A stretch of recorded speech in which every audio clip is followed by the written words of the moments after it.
안녕하세요. 서울에 사는 30대 여자입니다. 딸 하나 키우면서 혼자 살고 있어요. 남자 하나 없는 게 이렇게 편한 겁니까? 없으니까 일이 좋아요.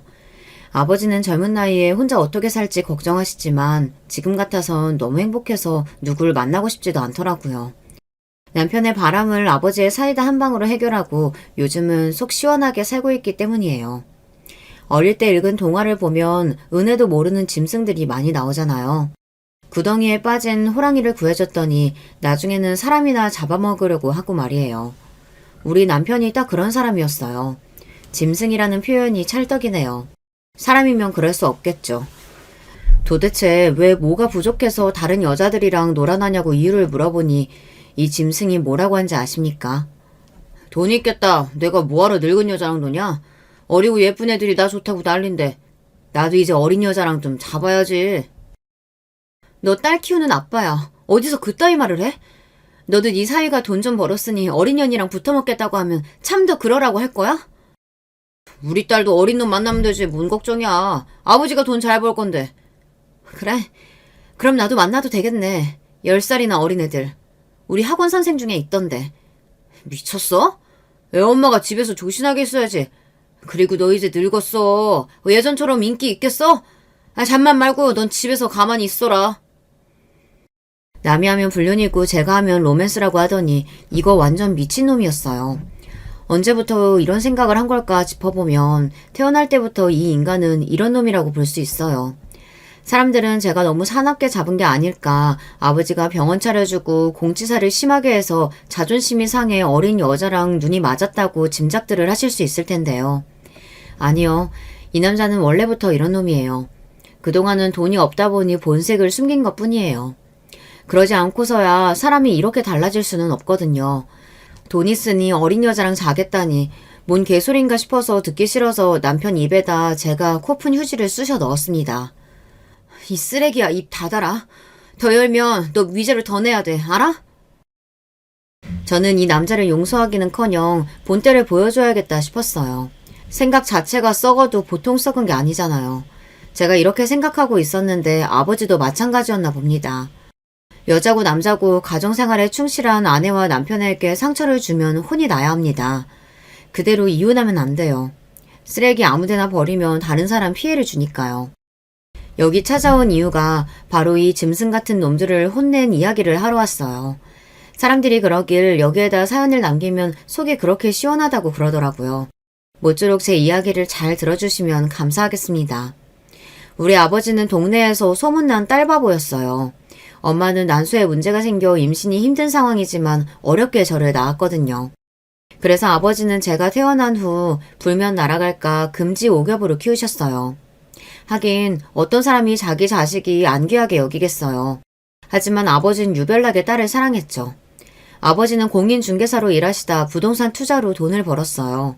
그래서 건물도 사고 임대사업도 시작하셨어요. 그래서 동네에서는 늘 유명한 사람이었습니다. 게다가 매일 저를 업고 다니는 바람에 사람들이 팔불출이라고 놀렸어요. 우리 딸이에요. 예쁘죠? 얘는 진짜 귀해서 바닥에 내려놓지도 못하겠어. 2살부터는 아버지 취미활동에 제가 감초 역할이었어요. 등산 산악회에 가도 저를 업고 가고 볼링을 치러 갈 때도 데려가셨죠. 미술학원도 같이 가고 피아노도 함께 배우고 심지어 발레학원도 제가 아파서 빠지게 되면 뭘 배웠는지 보고 와서는 저한테 알려주기까지 했어요. 하지만 시간이 지나니 아이들이 놀리기 시작하더라고요. 10살 무렵인가 제가 독립을 선언해서 더 이상 학교나 학원이나 친구 노는 데 오지는 않으셨는데 조금은 섭섭했다고 해요. 아빠, 부탁이 있는데 저 독립하고 싶어요. 더 이상 따라다니지 마세요. 애들이 놀려요. 제가 당돌하게 말하니 아버지가 그래 안다니마 단칼에 제 부탁을 들어주셨죠. 물론 제가 먹고 싶다는 거 하고 싶다는 거 모두 하게 해주셨어요. 그렇다고 버릇없이 큰 건 아니에요. 어른들한테는 예의를 지키면서 제 의견을 말하는 당찬 여자로 키워주셨죠. 또 지금 잘 사는 걸 당연히 여기면 안 된다고 했어요. 가난한 사람을 도와야 한다며 아버지랑 봉사활동도 많이 다녔어요. 넌 운이 좋아서 아버지를 만났을 뿐이라고 하며 혹시 모를 특권의식을 내려놓게 했어요. 한마디로 돈 좀 있다고 버릇없이 구는 걸 막아주셨다 이거예요. 그렇다 보니 아픈 사람들에게 도움을 주고 싶더라고요. 그때부터 저는 의사가 되어야겠다고 결심했어요. 아버지 교육 철학 자랑을 이렇게나 길게 하나 싶을 텐데요. 이렇게 똑부러지게 키워놓으면 뭐합니까? 남자 보는 눈이 없는데 말이에요. 아버지가 그건 못 알려주셨어요. 왜냐고요? 모든 남자가 아빠 같을 줄 알았거든요. 다들 아버지처럼 소신 있게 사람답게 사는 줄 알았죠. 짐승 새끼가 사람 가죽을 쓰고 저를 현혹할지는 몰랐어요. 하길 그걸 분간하기 어려우니 사람마다 속 터지는 사연이 생기는 거 아닐까 저 스스로를 위로하고 있네요. 다시 본론으로 돌아가면 전 의사가 되기로 한 이상 아버지의 전폭적인 지지를 받으며 공부를 시작했어요. 재력이 있는데 공부하는 게 뭐가 어렵겠어요. 다행스럽게도 서울에 있는 사립대 의대에 차석으로 입학했어요. 그때까지도 제 인생에 바리게이트는 하나도 없었거든요. 탄탄대로처럼 장애물이 없었는데 하지만 어느 날 브레이크가 필요하더라고요. 그동안 초등학교 때부터 의대까지 한시도 쉬지 않고 공부를 한 탓인가요? 몸에 무리가 왔는지 입이 돌아가 버렸어요. 구안아사라고도 하는데 얼굴의 근육을 움직이는 안면신경의 기능에 문제가 생겨 얼굴에 마비가 오는 거래요. 눈도 완전히 안 감기고 귀도 안 들리고 발음도 부정확하고 음식물도 한쪽으로 흘리고 일상생활 자체를 하기 어려운 증상인데요. 어느 날 자고 일어났더니 입이 왼쪽으로 쏠려 있었어요. 저는 거울을 보고 그대로 훈절했는데요. 눈을 떠보니 응급실 침대였죠. 아버진 미친 사람처럼 뛰어오셨더라고요. 엄마한테 그동안 왜 애 관리를 하지 않았냐며 혼을 내지만 마치 자신한테 하는 것 같았어요. 공부를 잘하는 것도 중요하지만 역시 부모에게는 자식 건강이 최고의 효도예요. 아버지는 그때부터 잠을 제대로 주무시지 못했어요. 저처럼 마비가 와서 한 번쯤 돌아가면 좀처럼 정상으로 돌아오기 어렵다고 했어요. 특별한 원인도 없어요. 몸이 피로하거나 스트레스를 많이 받으면 나타난다고 하는데 그동안 과로가 있었나 봐요. 학교를 휴학하고 집에서 쉬었습니다. 아버진 10만리를 따라다니며 산삼을 캐서 저를 먹이기까지 했죠. 1년을 꼬박 정성을 들이니 다행히 입이 제 위치로 오긴 하더라고요. 하지만 공부를 시작하니 다시 입이 돌아가고 말았어요. 결국 저는 의대를 그만두고 말았죠. 얼마나 울었는지 몰라요. 입이 돌아가기 전부터 사귀던 남자친구가 있었는데요. 바로 지금의 남편이에요. 동기로 제가 건강으로 무너지니 많은 의지가 되어주었어요. 그때는 사람다워 보이긴 했어요.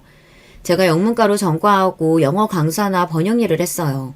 남편은 군대를 다녀오고 남편은 인턴에서 레지던트 전문의까지 의사로 성장했어요. 왜냐고요? 바로 저의 뒷바라지가 있었기 때문이에요. 내모까지 열심히 해. 그러면 빠르게 개업할 수 있대. 아버지가 그랬어. 남편은 정형외과를 전공했는데요. 척추관절병원을 개업하는 게 자신의 바람이라고 그랬어요.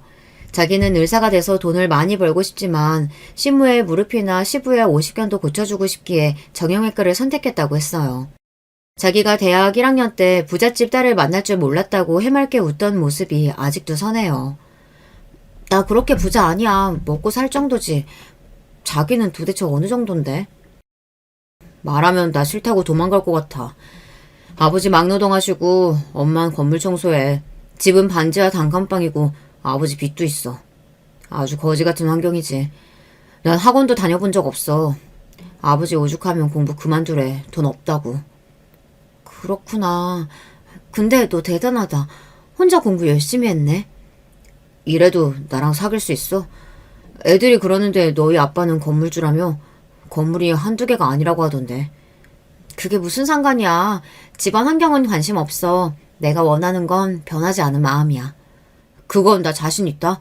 솔직히 너니까 사귀는 거지. 내 주제에 무슨 연애냐.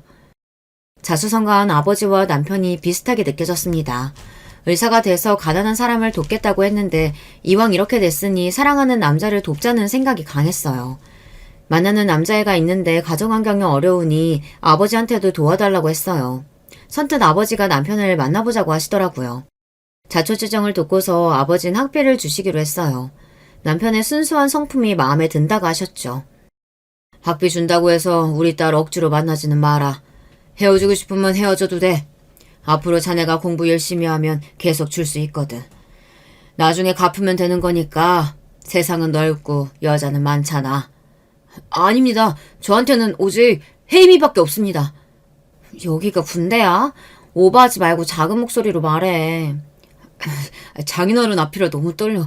죄송합니다, 장인어른. 목소리가 높아지네요. 벌써 장인어른이야? 우리 딸이랑 결혼하려면 적어도 10년은 지나야 돼. 그동안 자네 계속 지켜볼 거야. 어떤 놈인지.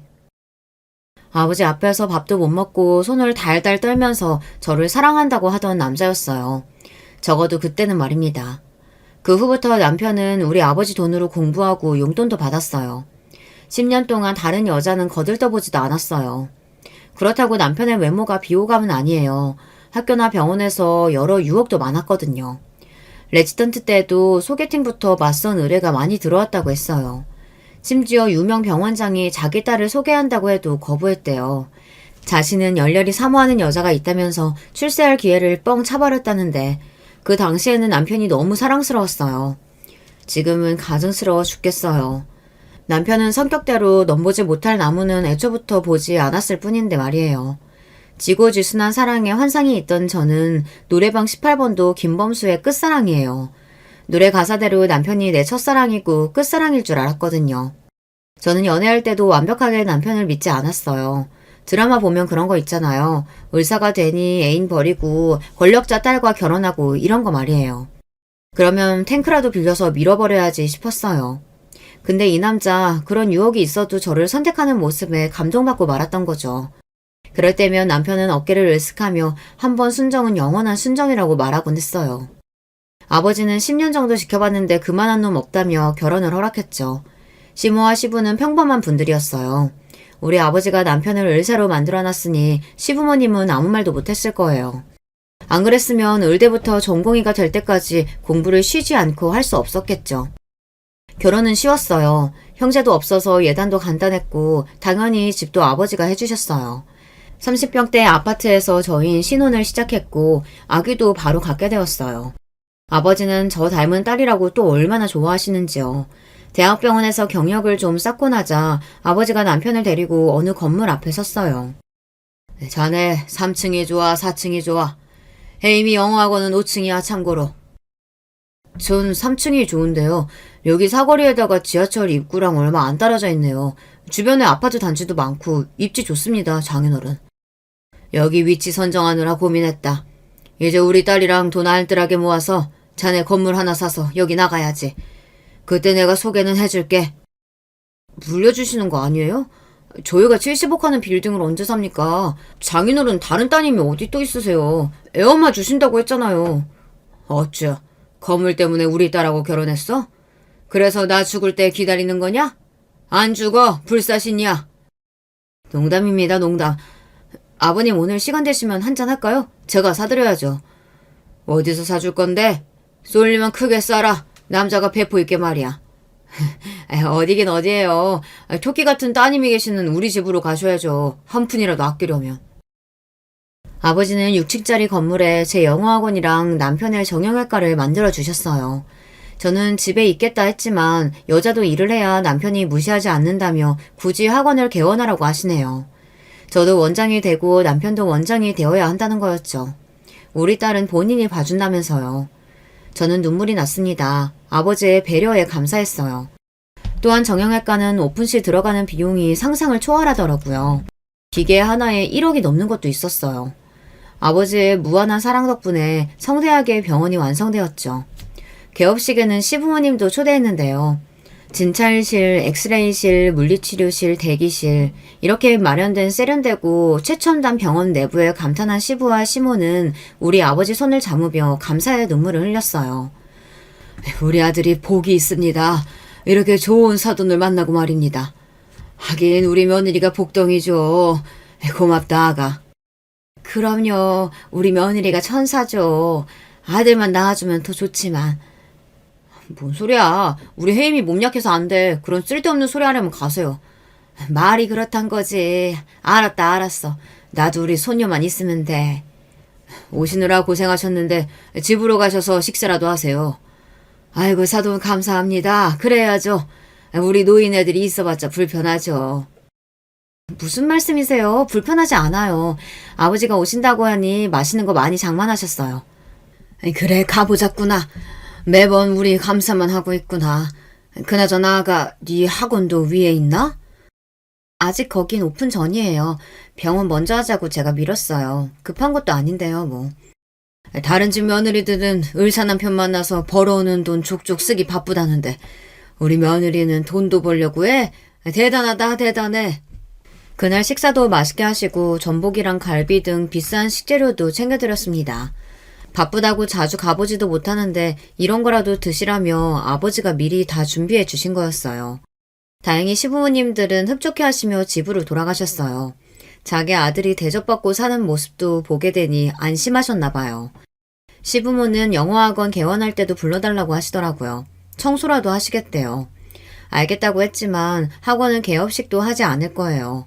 번역 일을 하는 사무실 정도로 생각하고 있어요. 저는 학원보다 병원이 안정되길 원했어요. 그래야 남편 기가 사니까요. 친정 돈으로 병원 차렸는데 위축되지 않을까 걱정했었는데요. 그렇지 않아도 동네 사람들이 이미 우리 사정을 다 알고 있으니 남편을 거지사위 취급하더라고요. 몸뚱이 하나만으로 장가왔다 이거죠. 남이 제 남편을 무시하니 너무 속상하고 저는 남편이 더 잘 되기를 바랬는데요. 입소문이 중요하듯이 초반에는 사람이 몰리진 않았어요. 요새는 병원도 빠르게 개업하고 폐업하는 상황이 많아서 걱정이었죠. 영어학원은 성인반 위주의 수업을 하니 사람들의 수요가 늘어나고 있었는데 병원은 파리만 날린다고 하니 괜히 제가 미안한 거 있죠. 그때 아버지가 학원에 오셨어요. 왜 표정이 그래? 박서방 병원에 사람 없다고 네가 죽상이면 어떡해? 요새 집에 오면 기운이 빠져서 축 늘어져 있어요. 저번에는 서재에 들어가서 한참 만에 나오더라고요. 적자가 심각하다면서. 이 동네에 갑자기 정형외과들이 많이 늘어났어. 사거리 건너편에도 하나 더 생긴다고 하던데. 결국 라연이 아빠 병원만 안 되는 거잖아. 어떡하면 좋아? 간호사랑 물리치료사도 중요한 것 같아. 간호사랑 물리치료사도 중요한 것 같아. 우리 병원 직원들은 친절한 사람이 없는 것 같고. 그나저나 무슨 일로 오신 거예요? 이제 물어보냐? 맨날 제 남편밖에 모르지. 아무튼 병원 잘 되려면 홍보가 생명이야. 아버지가 갑자기 싱글벙글 웃더니 남편 병원으로 함께 내려가자고 했습니다. 아버지의 건물에서 드라마 촬영을 한 적이 있는데 그때 담당 PD랑 아버지가 친하게 지냈대요. 그러다 다른 프로그램에서 의사 섭외가 필요한 상황이 발생했는데 아버지 사위가 의사라는 말을 듣고 전화를 했다고 합니다. 아침 건강 프로그램으로 정형외과 건강 정보를 알려주면 되는 일이며 일주일에 한 번 정도 출연 예정이라며 남편의 의사를 물었죠. 당연히 나가야죠. 장인어른 정말 감사합니다. 이 은혜에 꼭 갚겠습니다. 허우대가 멀쩡한 의사가 나와서 설명까지 잘하니 시청자들이 좋아했어요. 그러다 보니 전국 각지에서 환자들이 남편 병원을 찾아오기 시작했어요. 한 달만 하기로 한 출연 계획이 6개월로 늘어났습니다. 그랬더니 더 많은 환자가 오더라고요. 병원에 환자가 없을 때는 비 맞은 개처럼 축 늘어져 있었거든요. 반년 만에 남편의 어깨가 태평양처럼 펴진 모습을 보니 제 기분이 좋더라고요. 정기적으로 프로그램에 출연하는 것은 끝났지만 그 후에 의사 패널이 필요할 때 각 방송사에서 남편을 찾았더라고요. 그렇게 인기가 있으니 한 회사에서 남편의 유튜브 채널을 만들고 관리해주겠다고 했어요. 이제는 방송국에 가지 않고도 의학 정보도 알려주고 병원 홍보도 하게 되었어요. 아버지는 남편의 병원을 차려주며 세를 받지 않았는데요. 3층은 물론 2층까지 병원 건물로 쓰게 돼버렸어요.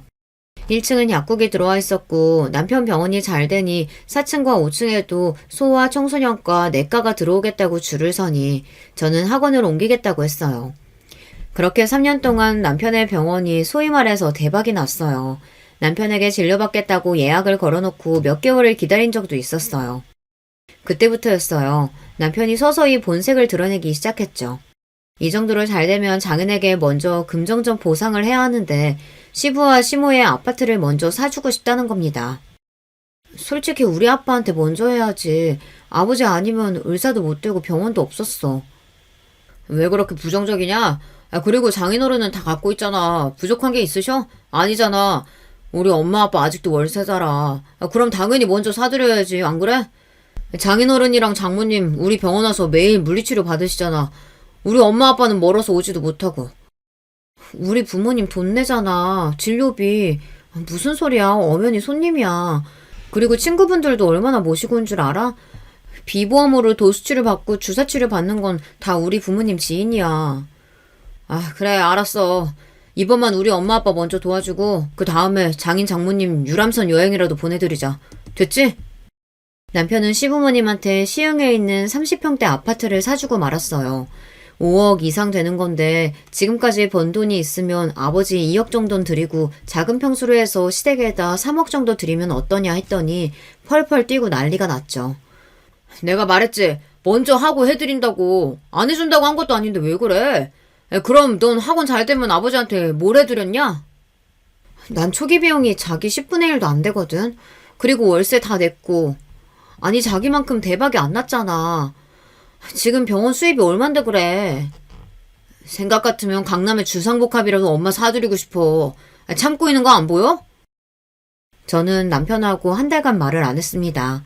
병원이 대박 날 때에도 남편은 정신이 없었어요. 출연에 진료, 유튜브까지 몸이 하나라도 모자랐죠. 그래서 돈 쓸 시간이 없을 정도였죠. 그래서 저도 아버지 먼저 해드리자 말을 못했는데 아니나 다를까 이제 월급 의사 2명을 쓸 정도로 여유가 생기자 바로 시부모님 집을 사드리다니요. 지금 우리가 살고 있는 집도 아버지가 사준 건데 말입니다. 제가 말도 안 하고 세게 나가자 남편이 제 눈치를 보더니 아버지에게 차 한 대와 엄마에게는 중고차 가격 정도 되는 명품 가방을 사주고 오더라고요. 물론 카드로 말이죠. 봤지? 사들였다. 더 이상 이 문제로 나 괴롭히지 마라. 누가 물건을 안기래? 현금으로 드리라고 했잖아. 너 은혜도 모르는 짐승 아니면 잘해라 우리 아빠한테. 그리고 이제 월세 좀 내. 아빠 건물이잖아. 공짜로 살면 안 되는 거 아니야? 있는 사람이 더 한다고 하더니 너를 두고 하는 말인가 보다. 아, 그래 낸다. 내면 되잖아. 버는 돈이 얼만데 생활비는 왜 그대로야. 라연이 초등학생이야 이제. 생활비 그래 10배로 올려야겠다. 이제 우리도 집 옮겨야지. 너무 좁잖아. 집은 여기 살아 그냥. 나중에 아버지한테 3억 정도는 해드려. 여기 보는 사람 많아. 우리 이 동네 지방령 같은 존재야. 우리 집 저녁 메뉴까지 다 안다고. 동네 사람들한테 욕 안 먹으려면 알아서 잘해. 알겠어. 내가 꼭 해드린다. 화 좀 내지 마. 주름 생겨 이쁜 얼굴에. 저는 어이가 없어서 웃고 말았어요. 그렇게 지지고 볶고 싸워도 이때까지는 아직 금슬이 나쁘지 않았거든요. 아버지 용돈 드리라고 한 것도 남편은 잊었는지 자기 차 바꾸고 시모랑 시부차 사주고 골프채 사고 아주 난리가 났어요. 그동안 못해본 걸 신나게 하고 다니더라고요. 제가 더 이상 참지 못하고 아버지 용돈 드리라고 소리를 지르니 3억은 못 드리고 300만 원씩 용돈이라도 드린다고 했어요. 알고 보니 시댁에도 300만 원 넘게 매달 드리고 있었어요. 물론 시부모님들도 집도 필요하고 돈도 필요하시죠. 제 말은 우리 아버지한테 먼저 하라는 것 뿐이에요. 장장 20년 가까이 자기를 돕고 있는데 말이에요. 저는 아버지의 다른 건물에서 세를 얻어 학원을 차렸어요. 어르신 무료 영어 회화 프로그램도 구청과 연계해서 열게 되었거든요. 중장년 분들 12명 정도 강의를 들으러 아침마다 오시는데 어떤 할머니가 남편 병원 단골이라고 하더라고요. 갑자기 동네 소문을 아느냐고 하시는 겁니다. 남편 병원이 음탕해졌다고 하네요. 음탕이라뇨. 제가 놀란 토끼 눈을 하니 한심하게 보시곤 할머니가 천천히 입을 여셨어요. 영어 선생님이 길 건너 정형외과 원장 사모죠? 거기 무릎 때문에 일주일에 3번 이상 가거든. 물리치료 받으러. 네, 그러시군요. 무릎은 많이 안 쓰는 게 좋대요. 찜질도 많이 하시고요. 근데 거기 못 가겠어. 영 못 써. 의사는 친절하고 좋은데 간호사들이 못 쓴다니까. 거기 직원들 다 예의 바르고 좋은데 아니세요? 옛날엔 그랬는데 싹 바뀌고 나서 아니야. 옷이 너무 꽉 붙어. 눈 뜨고 못 볼 지경이야.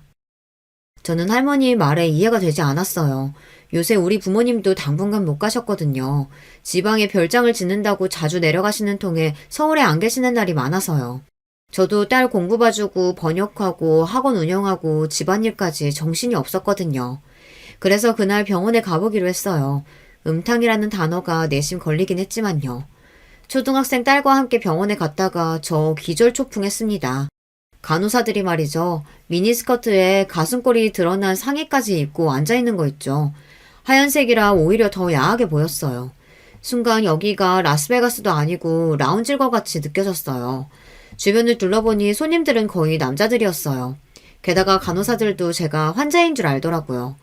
이번 기회에 새 사람으로 싹 바꾼 모양이었죠. 그래서 남편 병원에 자주 와야 하는 건가 봐요. 저는 그런 게 너무 싫었거든요. 병원도 남편 직장인이 존중해줘야 한다고 생각했는데 존중이고 뭐고 자주 와서 관리해야 되는 건가요? 아주 가관이었습니다. 간호사들이 아니라 마치 모델들처럼 앉아 있었어요. 게다가 그 중에서 어떤 간호조무사가 나와 우리 딸을 자꾸 째려보는 겁니다. 원장 사무라고 해도 태도가 영 바뀌지 않더라고요. 도대체 나를 어떻게 소개했으면 저럴까 싶었습니다. 간호자무사님 이름이 뭔가요? 왜 명찰도 안 달고 저기 할머니 침대에서 내려오는데 붙잡는 사람도 없어요. 여기 담당 간호사 누구예요? 간호실장님 안 계세요? 네? 안시연인데요. 실장은 저예요. 할머니 담당은 물리치료사고 명찰은 달 곳이 없었어요. 다 기어가는 목소리로 이렇게 대답하는 거였죠. 간호조무사 된 지 1년도 안 된 여자가 무슨 실장이라고. 그래도 얼굴은 가장 예뻤어요. 무슨 걸그룹 멤버처럼 앉아있긴 했어요. 저는 됐다고 하고 병원을 빠져나왔어요. 진료실로 가서 당장 붙들고 나오고 싶은데 아이를 데리고 집으로 돌아왔습니다. 퇴근 시간만 기다리고 있었는데요. 아니 온다고 했으면 와야지. 기다렸잖아. 라윤이랑 밥 먹자며. 성적으로 무슨 문제 있니? 아니면 클럽에 가고 싶어? 그것도 아니면 정신 문제야? 뭐라는 거야 또? 넌 내가 병원 대박난 이후부터 더 날카로워. 왜 그래? 간호조무사들이 왜 그러고 입고 앉아있는데 치마는 왜 그렇게 짧아? 팬티 다 보이겠던데. 아 그거? 요즘 MZ 간호사들이 패션에 관심이 많더라고. 외국에 있는 간호사 같지 않아? 새로 나온 유니폼이라고 입고 싶다고 해서 입혔는데 아니야? 사람들이 욕하고 난리 났어. 애들이 바꾸던지 유니폼을 바꿔. 왜 보기에 창피하지도 않아? 음탕하대 어떤 할머니가. 음탕? 간호사가 예쁘면 오히려 환자들 정신건강에 좋대. 예쁘다니. 할머니 한 분이 시겁했다고 나한테 그러시던데. 아버지 오시기 전에 당장 바꿔. 아니면 나 병원에 매일 출근할 거니까 그렇게 알고. 예전에 나이 지긋한 간호사들이 푸근하고 친절하고 좋던데 죄다 해고하고 어린 간호사무사들로 채우면 어떡해. 네가 병원장이냐? 내가 알아서 할 테니까 간섭 좀 하지 마. 그게 무슨 간섭이야. 병원에 대해서 나는 한마디 발언권도 없어? 그리고 안시연? 걔 뭐야? 실장인데 경험이 없어? 명품 쇼하는 줄 알았어. 넌 그게 문제야. 안시연이 네 친구냐? 그리고 실장 경험으로 하냐? 너처럼 부자 아빠나 있어야 할 명품 입냐고. 시연이, 아니 안 실장한테 뭐라고 했어? 놀고 있네. 안시연이 친구였으면 확 그냥 속눈썹 뜯어놨어. 직원 관리해라. 옷 다 바꾸고. 나 이 정도 말할 권리 있다. 알지? 그래, 네 마음대로 해라. 나 혼자 좀 있을 테니까 방해하지 마. 남편은 한숨을 쉬더니 샤워하고 서재로 들어갔어요. 기분 나쁘면 꼭 각방을 쓰게 되는 버릇이 생겼어요. 그러지 말라고 해도 남편은 서재로 가서 안 나왔어요. 그게 바람의 첫 단계인 줄은 몰랐지만요. 평소 병원 일에 배나라 감나라 하지는 않았습니다.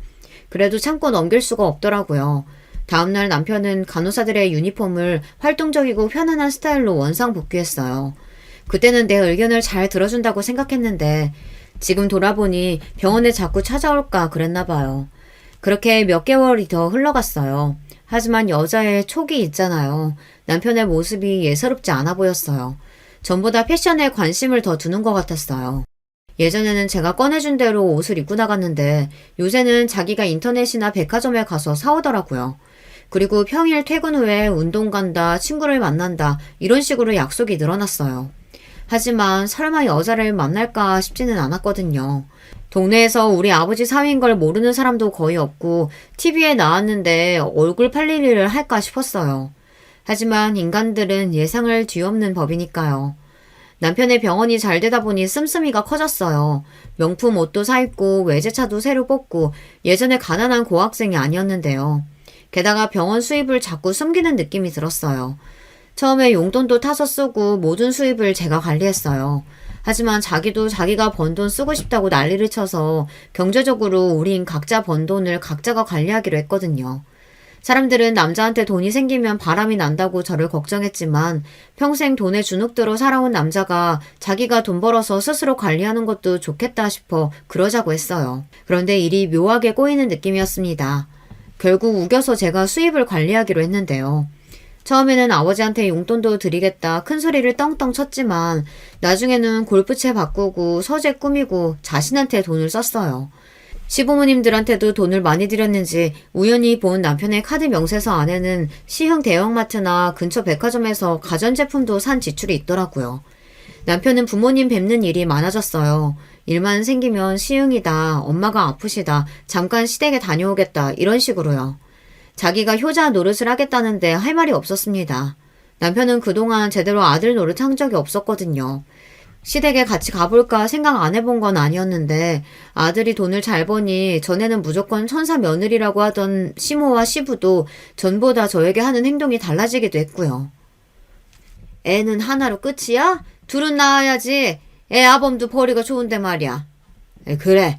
예전에는 갖지 말라고 했지만 이제는 생각 좀 해봐라. 우리 아들 4대 독자야. 이렇게 둘째에 대한 압박에 자주 안 가게 되었어요. 남편이 알아서 할 테니 신경 쓰지 말라고 해서 아무 생각이 없었는데요.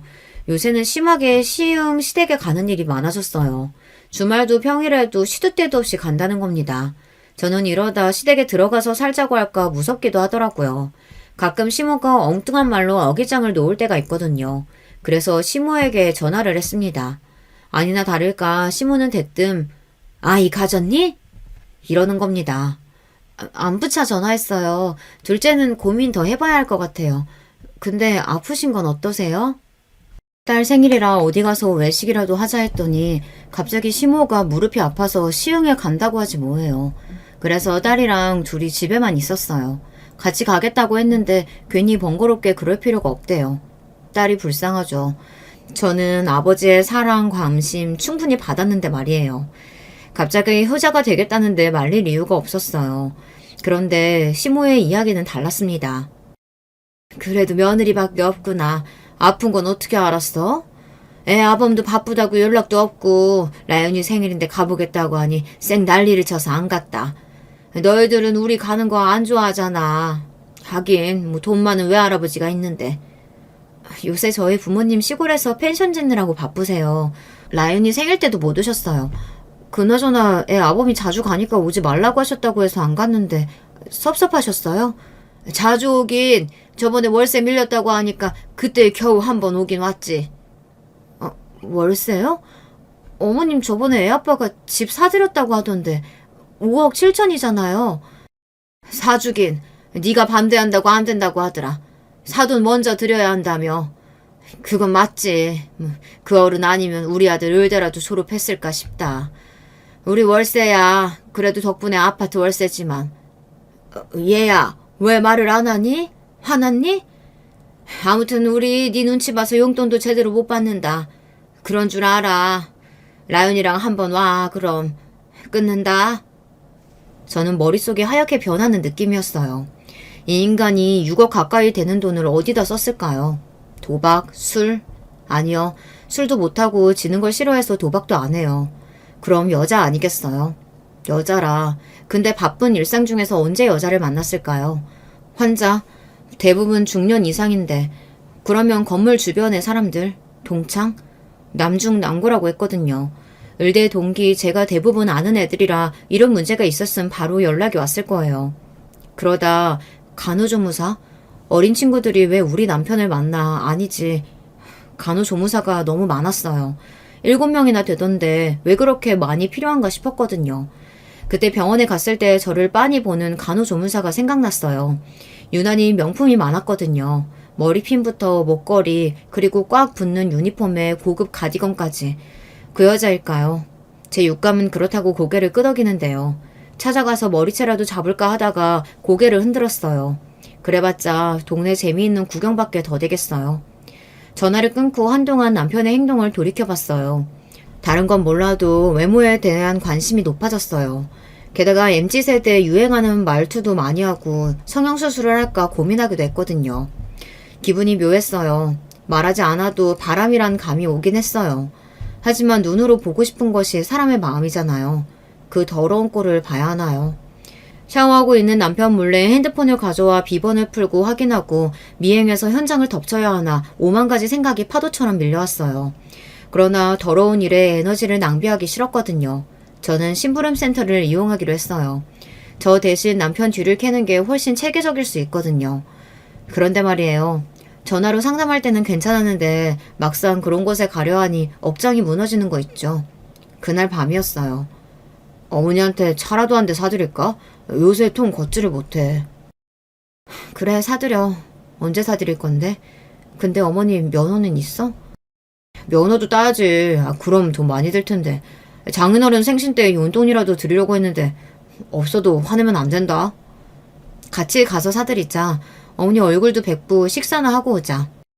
가면 당신 기분이나 나쁘지. 아이 타령하실 텐데. 그럼 라연이라도 데리고 가. 할머니랑 할아버지 보고 싶대. 라연이 공부해야지 거길 왜 데리고 가. 당신 닮아서 몸도 약한데. 이러면서 다시 서재로 들어가는 겁니다. 이번에는 알 수 없는 존재가 차를 사달라고 한 모양이죠. 그 다음 날로 저는 심부름센터의 문을 열었습니다. 초장의 증거를 확보해야 다른 말을 안 하겠다 싶었거든요. 그러나 마음 한쪽으로는 바람이 아니길 빌었어요. 피말리는 2주가 지났습니다. 센터 방문하라는 통보를 받았거든요. 오셨어요? 2주 힘드셨죠? 그래도 증거 제대로 잡았습니다. 저는 증거라는 말에 다리가 다 후들후들 떨려왔습니다. 상대가 누군지 궁금해요. 정말 바람 피운 거 맞아요? 저의 목소리가 점점 격앙되었습니다. 센터 소장은 진정하라며 저에게 생수 한 병을 건네줬습니다. 주변에 있는 분이던데 왜 모르셨어요? 병원에는 간호조무사예요. 나이는 25살, 이름은 안시연. 여자 인스타 보니까 작년부터 사귄 것 같더라고요. 시흥 유자의 아파트 맞죠? 그리고 차도 사줬죠, 이번에. 네, 아파트 전세 얻어줬고요. 그리고 2,500만 원 차 바꿔주고. 아파트 안에 들어가 3시간 있다 나오는 사진, 시흥 대형마트에서 식사하는 사진, 정말 다시 보기 싫은 사진들을 소장이 보여주더라고요. 전 알겠다고 하면서 봉투에 증거 사진을 담았습니다. 불륜으로 이혼 준비하실 거면 저희 증거 소용없는 거 아시죠? 모쪼록 유용하게 쓰세요. 본인 일부러 자백하는 그게 최고예요. 사진 보여주시면 다 이야기하겠죠. 저는 그 길로 차를 타고 집에 오는데 왜 그렇게 눈물이 날까요? 저의 첫사랑이자 끝사랑이 서서히 막을 내려서 그런가요? 집에 들어오니 딸이 저를 보고 소리를 질렀어요. 제 입이 다시 왼쪽으로 쏠려버렸어요. 입이 돌아가 버린 겁니다. 병원에 있는데 남편이 아닌 아버지가 먼저 달려왔어요. 마침 라연이 생일 때도 못 와서 일을 대강 마무리하고 올라오셨나 봐요. 너 입이 왜 돌아갔어? 얼굴은 왜 그 모양이고? 박서방 때문에 그래? 여자 맞아? 아버지도 아세요? 근데 왜 말 안 했어요? 내가 뭘 알아? 어제 김 사장이 우리 사이가 어떤 여자랑 걸어가는 거 봤다고 하더라. 백화점에서 말이야. 네 얼굴 보니까 물어본 거지. 그럼 확실한 거야? 김 사장 아저씨 입 가벼운데. 아빠 죄송해요. 네가 왜 죄송해? 네 잘못 아니야. 이 자식이 안 그럴 줄 알았는데. 넌 입 돌아간 거나 관리해. 아빠가 알아서 할게. 라연이도 걱정하지 마라. 지금 엄마가 밥 먹이고 있다. 안 살려고요.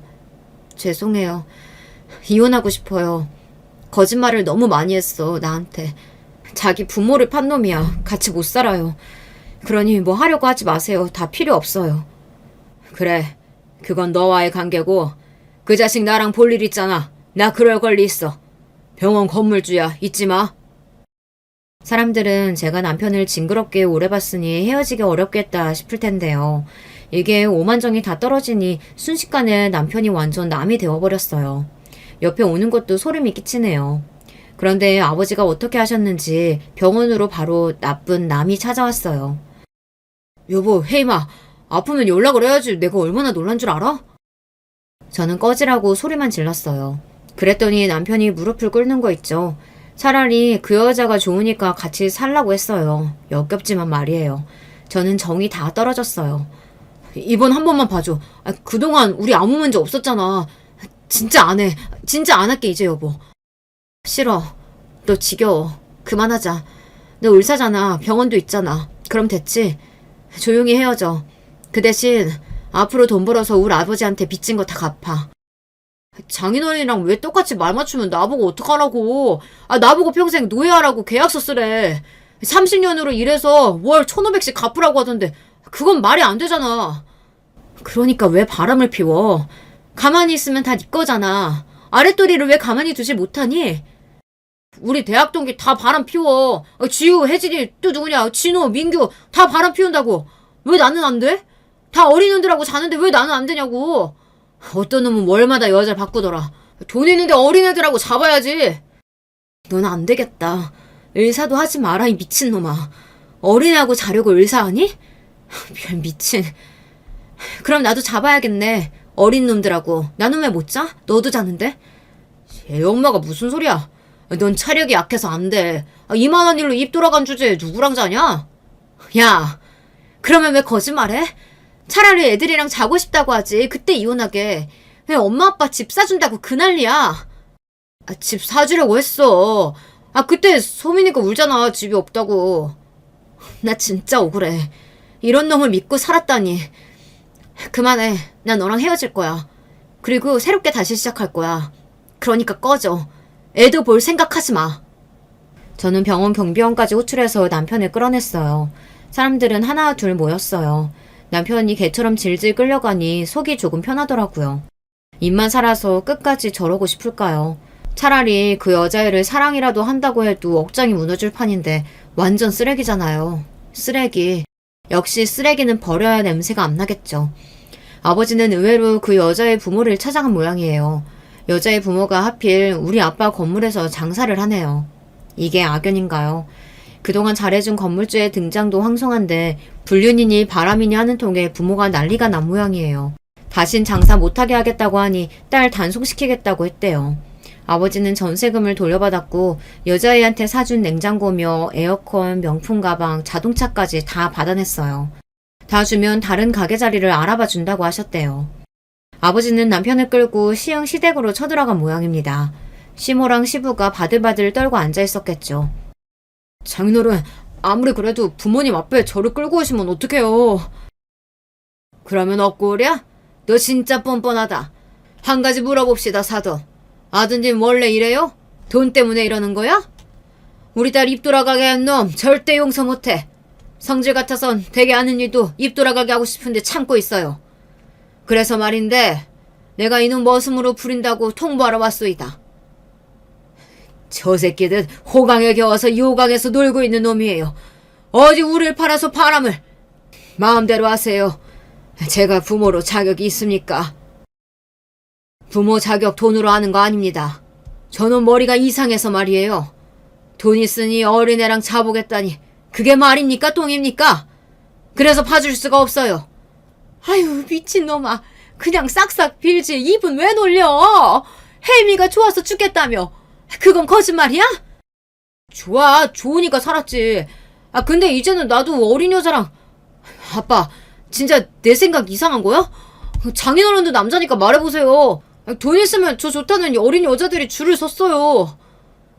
아버지 말로는 그때 시부랑 시모가 남편 뺨을 인정사정 없이 갈겼대요. 그런 생각이 있으면 혼자 살지 왜 결혼해? 왜 도움을 받아? 에휴, 부모 망신 다 시킨다. 공부 잘하면 뭐하누? 사돈어른, 우리 며느리 좋은 곳으로 시집가라고 하고 이 새끼 머슴으로 쓰시던지 마음대로 하세요. 저희 원래 방칸방 반지하러 가렵니다. 아버지! 그리고 시모가 서럽게 울었대요. 그러거나 말거나 아버지는 남편을 끌고 나왔다는데요. 아버지는 남편 불륜 까발려서 동네 망신시키고 다시는 의사생활 못하게 하려고 했지만 그건 일시적인 고통일 뿐이잖아요. 그래도 의사면허는 취소가 안 되니 다른 곳에서 의사할 수도 있거든요. 너는 그동안 내가 해준 돈 뱉어내고 가. 양육비도 내 앞에서 벌고 우리 딸 위자료도 벌어서 갚아. 그게 너한테 주는 벌이야. 싫으면 경찰에 신고하든지. 동네 아저씨들이 혜임이 입 돌아가게 했다고 너 죽인다고 하던데 어떻게 할래? 병원에 사람이 오겠어요, 소문이 나서. 그게 걱정이냐? 다른 데 얻어주면 되지. 어차피 너 여기서 쫓아내도 다른 데서 월급 의사하겠지. 사람 죽여도 의사하는데 뭐 그깟 간호조무사랑 놀아난 거 그걸로 면허가 취소되겠냐? 억울해서 안 돼. 30년은 안 돼요. 라연이 20살 때까지. 됐지? 그 대신 이혼은 한대. 이런 계약 싫으면 법으로 하던지. 난 다른 걸로 할 거야. 요새 주먹이 근질근질했는데 너 보내고 나도 가지 뭐. 그렇게 해서 남편은 제가 사는 지역 멀리 정형외과를 다시 개업했어요. 거기서 제법 돈이 들어옵니다. 주말도 없이 일을 한다고 하는데요. 웃긴 건 간호자무사 다 남자로 채워놨대요. 물리치료사 남자, 건물 청소도 남자라고 합니다. 남편은 출근하고 퇴근도 아버지에게 다 보고하고 점심값, 저녁값 타서 고시원에 가요. 그리고 수입을 우리에게 주는 겁니다. 저는 신경 딱 끊기로 했어요. 집에 그 인간이 없으니 살만한 거 있죠. 입도 제자리를 찾았어요. 간호조무사 머리채라도 잡아야 하는 거 아니냐고 엄마가 저에게 묻더라고요. 미쳤어. 그거 잡아봤자 내 손만 더러워져. 그 여자는 한 번 했으니 다른 데 가서 또 해. 내연녀도 중독이야. 중독자는 내가 처리하지 못하지. 간호일 못한대. 소문 짱났나 봐. 하긴 이 동네에서 너 건들면 어떻게 되는지 몰라. 아휴 미련한 것들. 누가 그러더라고요. 아버지 없는 사람 서러워서 살겠냐고요. 맞아요. 저는 아버지 덕분에 속도 시원해지고 입이 제자리로 돌아왔어요. 시흥 아파트에 가서 내연녀랑 난리치고 남편하고 싸우고 이런 일 안 해서 더 고마웠어요. 이혼하고도 남편은 2년째 우리 집에 돈을 가져옵니다. 아주 거짓골을 하고 말이죠. 하루는 울면서 미안하다고 집 앞에서 통곡을 하는데 안 받아줬어요. 아마 매일 밤 후회의 눈물을 흘려도 다시 그 상황이 되면 또 바람날 수밖에 없어요. 처음부터 안 할 사람은 안 할 테니까요. 여기까지 들어주셔서 너무 감사해요. 여러분께는 늘 좋은 일만 있으시길 바랄게요. 안녕하세요. 저는 미국에서 미국인 남편과 토끼 같은 아들과 딸을 키우며 사는 40대 여자입니다. 아이들이 학교에 가고 남편도 일하러 가면 집에 혼자 남게 되거든요. 저도 집에서 간단한 번역 같은 부업을 하고 있는데 어디까지나 부업이라 남는 게 시간이랍니다. 성격상 가만히 있는 것을 못해서 남는 시간이 있으면 뭐라도 하는 편인데요. 그럴 때마다 사연을 틀어놓고 집안일을 하거나 서류 정리를 하고는 해요. 들으면서 같이 웃기도 하고 울기도 하며 즐거운 시간을 보내고 있답니다. 그러다 얼마 전에 저한테도 들려드리고 싶은 사건이 발생했어요. 매번 들을 때는 저런 일도 있나 싶었는데 현실은 역시 영화보다 더하더라고요. 그럼 바로 시작하겠습니다. 저는 3남매 중 둘째로 태어났습니다. 위아래로는 오빠와 남동생이 있어서 저 혼자 여자로 자랐어요. 이렇게 말하면 대부분이 저에게 오빠와 남동생에게 많이 치이고 살았냐고 물어보더라고요. 하지만 절대 아니었답니다. 얘 성희야, 너 또 친구 때렸다며? 그러면 어떡해. 엄마가 아무리 그래도 친구 때리면 안 된다고 몇 번 얘기했어. 어? 선생님께 또 전화 왔잖아. 또 그 집 엄마 우리 집 찾아오게 생겼잖니. 아, 동네 창피해서 엄마가 못 돌아다녀. 걔가 우리 성민이 키 작다고 괴롭히잖아. 엄마가 무슨 일이 있어도 가족이 최우선이라며. 엄마 말대로 한 건데 왜 나한테 뭐라 그래? 만약 걔가 성민이 안 건드렸으면 나도 걔 안 때렸어. 엄마, 그래도 누나가 저번에 나 놀리는 때려서 이제 애들이 안 괴롭혀. 나는 누나가 슈퍼맨 같아. 누나만 있으면 아무도 나를 놀리지 않아서 좋단 말이야. 거봐, 애 나 없으면 어디 가서 맞고 다닌다니까? 오히려 엄마는 나를 칭찬해야지. 나한테 그렇게 뭐라 하면 어떡해? 저번에 오빠도 나한테 고맙다고 했어. 그래, 성희가 그래도 자기 오빠랑 동생은 끔찍하게 생각하잖아. 나는 우리 딸이 저렇게 드세서 오히려 좋은데? 어디 가서 당하고 사는 것보다는 훨씬 낫지. 얼씨구, 아주 나를 빼고 자기들끼리 똘똘 뭉치네. 참나 웃겨. 성희, 너는 그래도 그렇게 애 얼굴을 피나게 하면 어떡해. 앞으로 때릴 거면 안 보이는 것을 위주로 때려. 적당히 하란 말이야. 비록 제 성격이 매우 드세서 마치 골목대장처럼 지냈어도 우리 가족은 서로 화목했어요. 부모님도 사이가 좋으셨고 우리 3남매를 편애 없이 공평하게 대하셨습니다. 보통 둘째는 중간에 끼어서 사랑을 못 받고 자란다고 하잖아요. 하지만 우리 부모님은 언제나 3남매를 동등하게 대하려고 노력하셨어요. 저 때는 남아선호 사상이 매우 심할 때였는데 그래도 제가 혼자 여자라고 오히려 아빠는 저를 더 챙겨주시곤 했답니다. 성희야, 우리 성희는 선생님이 보니까 참 기골이 장대해서 체육에 소질이 있어. 혹시 육상선수로 나갈 생각 없니? 부모님께 말씀드려봐. 심지어 저는 골격도 매우 크고 좋아서 또래보다 키도 훨씬 컸어요. 덕분에 학창시절에도 남자 학생과 싸워도 아무 문제가 없었답니다. 사실 동생은 어려서 키가 유달리 작고 허약했어요. 그래서 시비도 많이 걸렸는데 제가 그럴 때마다 나서서 물리치니 동생은 저 덕분에 걱정 없이 학교에 다닐 수 있었죠. 이렇게 제가 힘도 세고 성격이 좋지 않았다고 하면 혹시 일진이었냐고 물어보더라고요. 야, 너희 지금 뭐 하는 거야? 왜 자꾸 친구들 돈을 가져가는 거야? 돈 없으면 집에 가서 부모님한테 달라고 해야지. 이렇게 학교에서 친구들 괴롭혀도 되는 거야? 너희 친해? 친한 것도 아니잖아. 한 번만 또 이러면 그땐 바로 선생님께 달려갈 거야. 성희야, 고마워. 쟤들이 자꾸 나 찾아와서 돈 달라고 하는 거 너무 힘들었어. 너 덕분에 이제 나 안 건들 것 같아. 진짜 진심으로 고마워. 너 없었으면 엄마가 준 용돈 다 쟤들 줬을 거야. 일진은 아니었고 오히려 저는 일진들을 물리치는 존재였어요. 오죽하면 그런 저에게 고맙다고 어떤 친구의 부모님은 우리 집까지 찾아와서 과일을 주고 가신 적도 있답니다. 이렇게 자유로운 영혼으로 자란 저는 덕분에 친구들과 선생님들의 애정을 듬뿍 받았답니다. 우리 아버지가 예의를 상당히 중요하게 여기셔서 선생님들에게 제가 또 잘했거든요.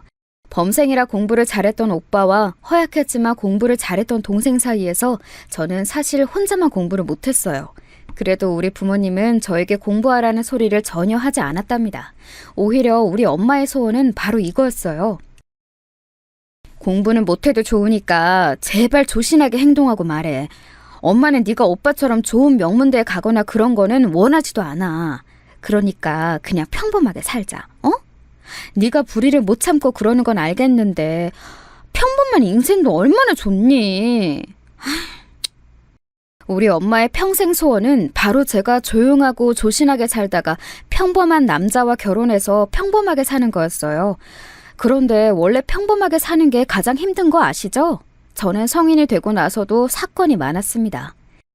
저는 경기도에 있는 어느 4년제 대학에 입학했어요. 이제 대학생이 되었으니 얼마나 신났겠어요. 친구들과 같이 미팅도 하고 서울로 놀러 다니며 아주 즐거운 대학 생활을 했습니다. 그런데 슬프게도 미팅하면 할수록 저는 남자친구를 사귀는 것이 힘들었어요.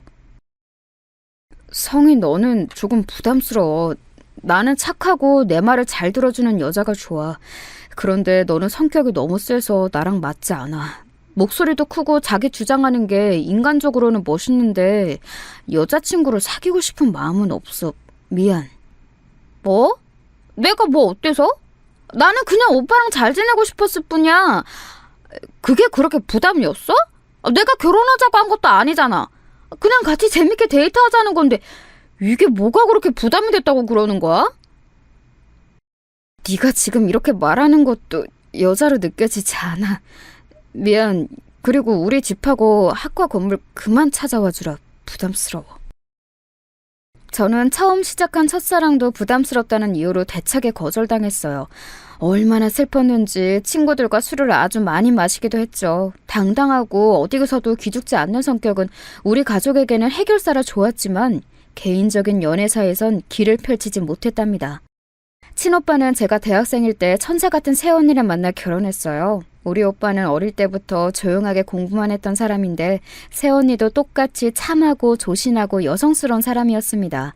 둘이 있는 것을 보고 있으면 참 보기 좋은 조합이었어요. 새언니는 굉장히 조심스럽고 착한 사람이었는데 그래서 당당하고 할 말 다 하는 저를 부러워했습니다. 친오빠와 새언니가 사실 신혼집을 사기당할 뻔하기도 했었거든요.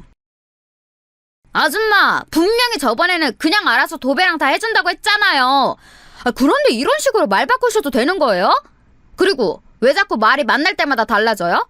이렇게 착한 사람들이라고 막 등쳐먹고 이래도 되는 거예요? 네? 동네에서 장사하면서 이러면 안 되는 거지. 아우, 알겠으니까 그만 찾아와, 학생. 학생이 결혼하는 것도 아니잖아. 뭘 이렇게 찾아와서 난리치는 거야. 내가 학생 오빠네 부부한테 절대 사기 안 칠 테니까 그만 찾아와. 부동산 거래를 하다 보면 참 황당한 일들이 많잖아요. 우리 오빠와 새언니도 억울하게 당할 뻔했던 것을 변호사도 아닌 제가 나서서 해결했답니다. 이 사건으로 새언니와 새언니네 부모님까지 다 제 편으로 만들었어요. 새언니는 그 뒤로 저만 보면 눈을 초롱초롱 뜨고 제 도움이 필요할 때마다 저를 찾고는 했습니다. 언니가 그럴 때마다 저는 내심 기분이 좋았죠. 아가씨, 이번 소개팅은 진짜 괜찮아요. 내가 사전에 물어봤는데 활발하고 당당한 여성이 좋다고 하더라고요. 그러니까 이번엔 나 믿고 한 번만 나가봐요. 우리 아가씨 이렇게 멋진 사람인데 남자들은 왜 이러는 거야. 언니 됐어요. 저번에도 그 말에서 나갔다가 그 사람이 내 성격 보고 도망갔던 거 몰라요? 언니가 저 생각해서 신경 써주는 것은 알고 참 고마워요. 그런데 저는 괜찮아요. 엄마부터 언니까지 내 연애가 최대 관심사네요. 새언니는 제가 좋은 남자를 만나 결혼하는 것을 바랐어요. 언니가 얼마나 저를 생각하는지 알기 때문에 저는 고마웠지만 사실 언니가 소개해주는 사람은 다 제 성격을 부담스러워했답니다. 그렇게 대학 졸업반이 될 때까지 저는 연애를 제대로 해보지도 못했어요. 그냥 순한 놈 한 명 찾아서 결혼하라니까. 잘 찾아보면 네 성격 다 받아주는 사람 분명히 있을 거야.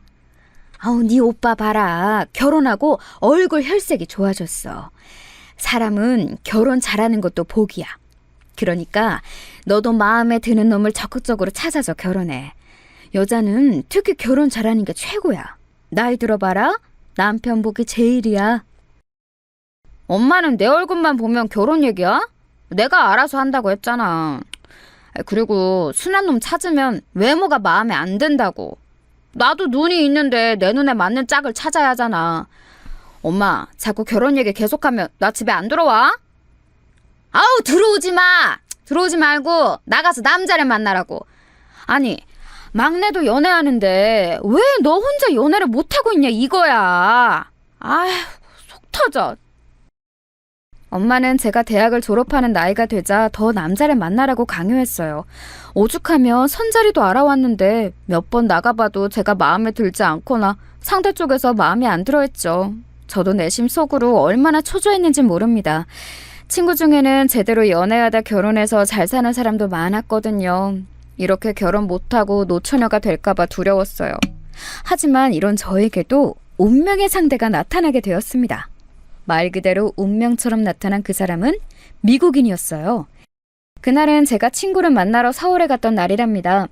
서울역 앞에서 만나기로 했는데 어떤 사람이 저에게 말을 걸었어요. 네네. 외국인이네. 어떡하지? 나 영어 못하는데. 어디 가는데요? 나 영어 못해요. 어디 간다고? 명동? 명동! 오케이! 이리 와요.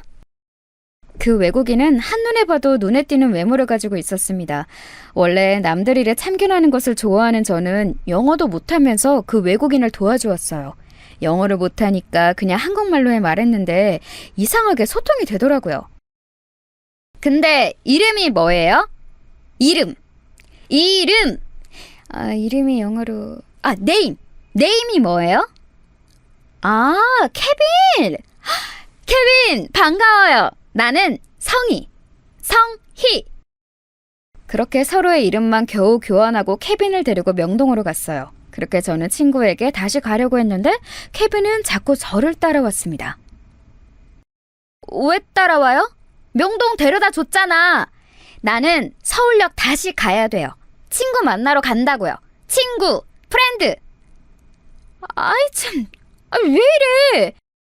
슬프게도 저는 영어를 잘하지 못했어요. 케빈도 아주 기본적인 한국 단어를 제외하고 한국어에 능통하지 못했죠.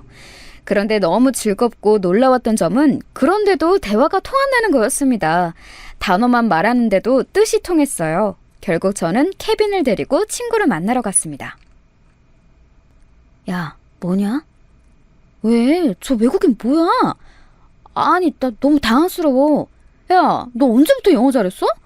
나 영어 한마디도 못하는데 어떡해? 이렇게 갑자기 데려온다고? 말도 없이? 야, 나도 오다가 만났어. 몰라, 말이 안 통하는데 자꾸 내 옆에서 따라와서 데리고 왔어. 그래도 사람은 착해 보여. 이것 봐. 혼자 웃고 있잖아. 계속 실실 웃던데? 야, 그냥 웃어. 그렇게 케빈과 우리는 말도 통하지 않았지만 아주 재미있는 시간을 보냈습니다. 집에 갈 때가 되었는데 케빈은 저에게 자기 전화번호를 알려줬어요. 얼떨결에 번호를 교환한 저는 아주 자연스럽게 케빈과 연락을 시작했습니다. 서로 영어와 한국어가 부족해서 사전을 끼고 대화했는데 그것조차 재밌었어요. 알고 봤더니 케빈은 한국으로 여행을 온 상태였습니다. 부모님이 한국과 관련된 사업을 하시는 분들이었죠. 그렇게 케빈과 저는 연인으로 발전하게 되었어요. 처음으로 만난 남자친구가 미국인이라니 친구들 사이에서 아주 유명해졌습니다. 아이, 남자를 만나라고 했더니 미국인을 만나네? 우리 딸 진짜 내 딸이지만 너는 도대체 무슨 생각으로 사는 거야? 제발 평범하게 살 수는 없어? 너 이러다 미국 간다고 하겠다? 엄마, 안 그래도 케빈이 자기 따라서 미국 가자고 하더라. 엄마 어떻게 알았어? 나 국제 결혼해서 미국 갈 거야. 엄마 사위는 미국인이고 손주는 혼혈인 거지. 신하지 않아? 뭐? 너 그런 얘기를 이렇게 아무렇지 않게 한다고? 내가 진짜 너 때문에 미치겠어. 아이고! 여보, 빨리 여기 와서 앉아봐. 당신 딸 미국 간대. 내가 미쳐. 머리야. 도대체 누구 닮아서 이런 거야? 딸, 자세히 얘기해봐. 미국을 간다고? 너 그 미국 놈이랑 결혼해서 미국 간다고? 언제 정한 거야? 왜 그걸 지금 얘기해? 제발 뭐가 결정되면 엄마랑 아빠한테 얘기하라고 했잖아. 어젯밤에 프로포즈 받았어. 그러니까 지금 얘기하지. 엄마랑 아빠가 그랬잖아. 내 성격 다 받아주는 사람 있으면 결혼하라며? 그게 케빈이야. 한국에는 내 성격 좋아하는 남자 없잖아. 운명의 상대를 만났으니 내가 미국을 가는 게 맞지. 아유, 미치겠다. 미치겠어. 당장 그럼 데리고 와. 지금 우리 집으로 오라고 연락해. 여보, 당신은 빨리 첫째랑 며느리 불러. 가족회의 해야지.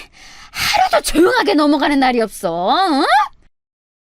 그렇게 케빈을 집으로 불러서 얘기하는데 저를 제외한 가족들은 영어를 잘하지 못했어요. 오빠와 새언니가 공부를 잘하긴 했어도 회화랑 시험 영어는 완전히 다른 영역이었죠. 케빈은 특유의 웃는 얼굴로 어색한 한국어로 말했습니다. 나 성이랑 결혼해요. 미국에 갈 거예요. 성이랑 나랑 운명이니까 결혼합니다. 케빈의 어색한 한국어를 듣고 부모님은 넋이 나간 표정이었습니다. 하지만 엄마랑 아빠도 알고 있었어요. 제가 한다면 아무도 못 말리는 고집의 소유자였고 또 그렇게 대학 내내 결혼할 남자를 찾았어도 찾지 못했다는 사실을요. 그렇게 얼떨결에 저와 케빈은 한국에서 결혼식을 올리게 되었습니다. 케빈의 부모님이 미국에서 한국으로 오셨는데 그래서 우리 가족은 급하게 기초 영어 회화를 배우기도 했어요. 중간에서 영어와 한국어를 서로 통역하느라 힘들었지만 즐거웠습니다. 그렇게 결혼하고 저는 미국으로 가서 살게 되었죠. 케빈의 부모님은 알고 봤더니 미국에서 아주 큰 사업을 하고 있었어요.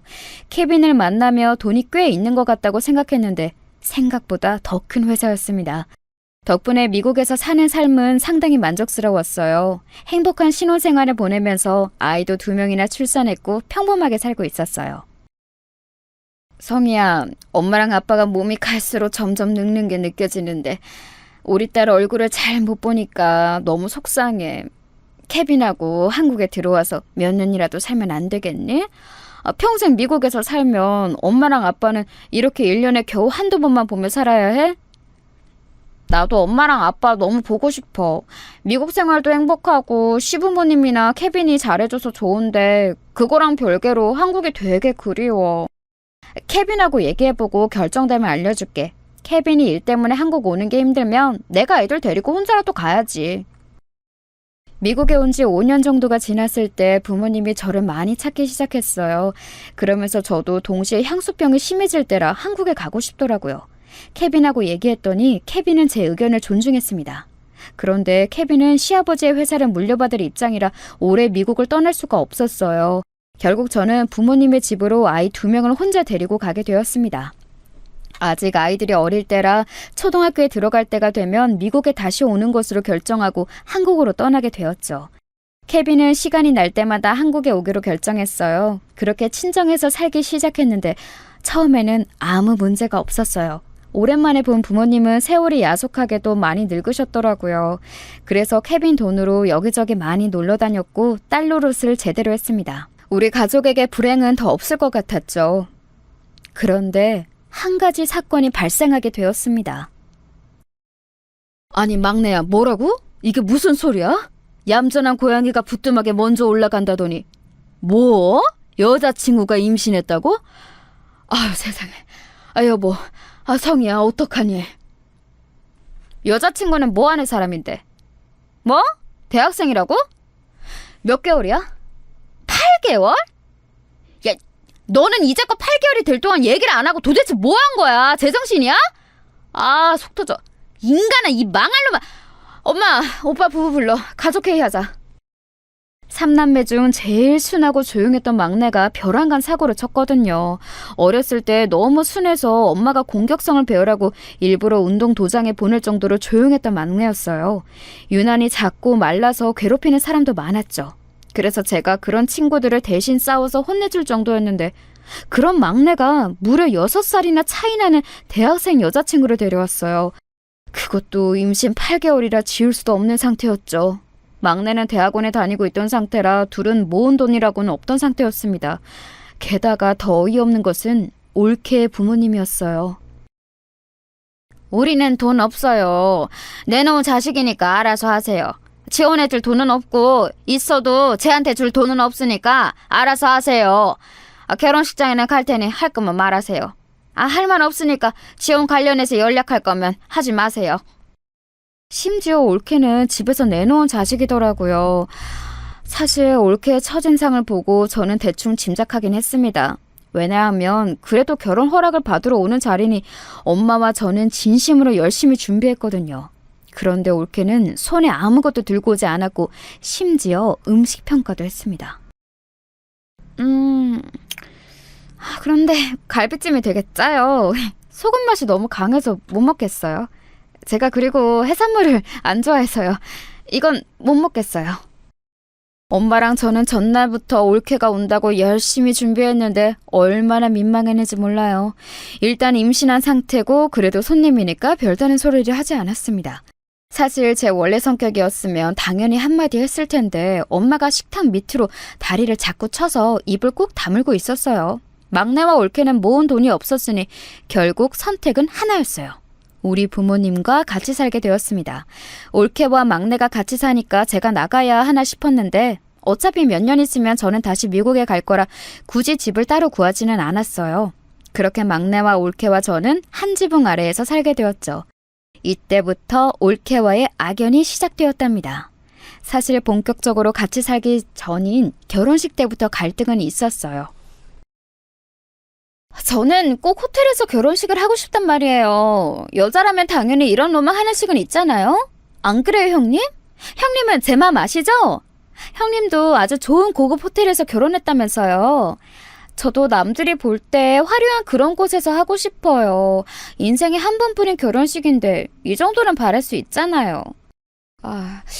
우리는 남편 쪽에서 결혼식 비용을 내주셔서 가능했던 건데 지금 올케랑 성민이는 돈이 없잖아. 우리 형편도 그렇게 막 호텔 결혼식을 해줄 수 있을 정도로 돈이 많지 않아. 설사 있더라도 그 돈이면 둘이 살 단칸방이라도 구했겠지. 올케 그렇게 고집 부릴 때가 아니야. 현실과 타협하는 것도 중요하잖아. 형님, 어떻게 이러실 수가 있으세요? 본인은 비싼 드레스부터 할 거 다 해놓고 저한테는 이런 싸구려 예식장하고 남들이 입는 드레스 대여해서 대충 입으라고요? 그리고 막말로 제 친구들은 다 남편 쪽에서 집 해오던데 저는 이렇게 시부모님과 같이 살아야 하고. 뭐? 말이 심하네? 지금 우리 집이 본인 신혼집 못 해줬다고 뭐라 하는 거야? 그렇게 치면 올케는 뭐 혼수 가지고 올 수 있어? 올케네 부모님은 대줄 돈 없다고 딱 잘라서 말했잖아. 할 말이 있고 못할 말이 있지. 어머 형님, 왜 저한테 소리를 지르고 그러세요? 당황스러워요. 저 임신했는데 이렇게 임산부한테 노발대발 소리를 질러도 되는 거예요? 이러다 제 뱃속에 아기가 잘못되면 그땐 책임지실 건가요? 제가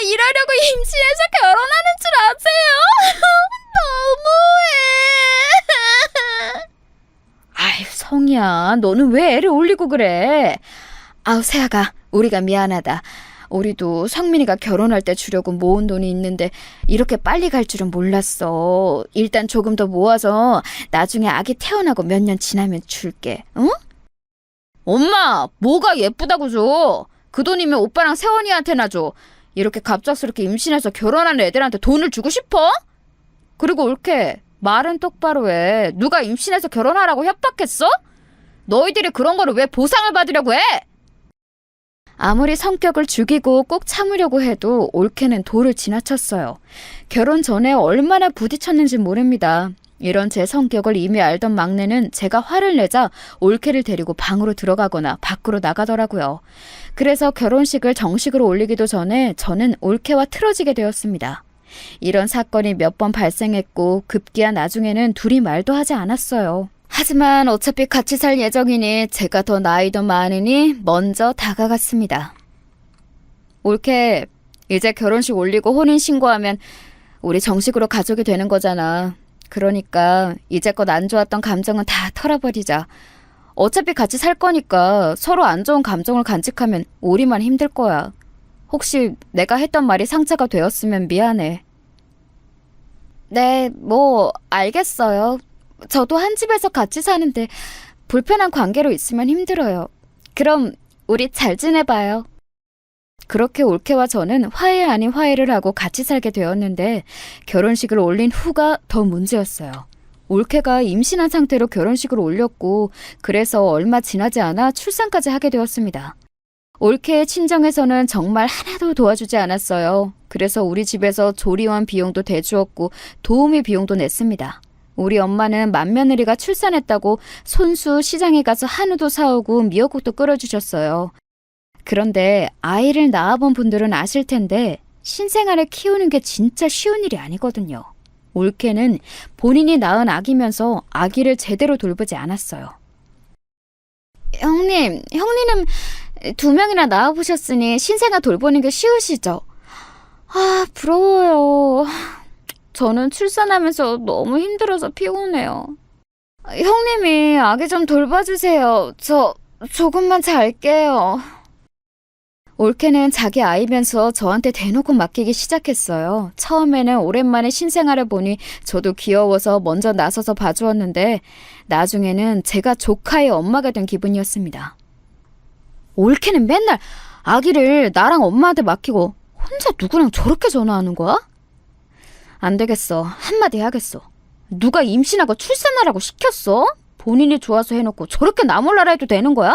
양심이 어딨어? 아우, 예성이야. 네가 참아. 아직 어리잖니. 저 나이 때는 그럴 수도 있지 뭐. 우리가 그냥 돌보자. 본인도 친정에 못 기대니까 얼마나 속이 상하겠어. 아유, 네가 힘들면 엄마가 돌볼 테니까 아기 엄마 줘. 아, 엄마는 지금 허리랑 손목도 안 좋으면서 왜 자꾸 아기를 안아줘? 막내 언제 집에 와? 저것들이 진짜 본인들이 좋다고 사고 쳐놓고 저래도 되는 거야? 아우 씨. 성희야, 참아. 엄마가 대신 미안해. 아우, 그러지 말라고. 엄마 얼굴 봐서라도 참아. 제 성격상 올케가 저러는 꼴은 못 봐서 뭐라 하려고 하면 엄마는 그런 저를 진정시켰어요. 올케가 친정에서 내놓은 자식이니 그게 그렇게 안쓰러웠나 봐요. 저도 그래서 참을 인을 몇 개나 새기며 조카를 돌봤습니다. 저도 어린 나이에 시댁에서 아기를 낳고 생활하는 올케의 처지를 생각하니 인간 대 인간으로 안쓰러웠죠.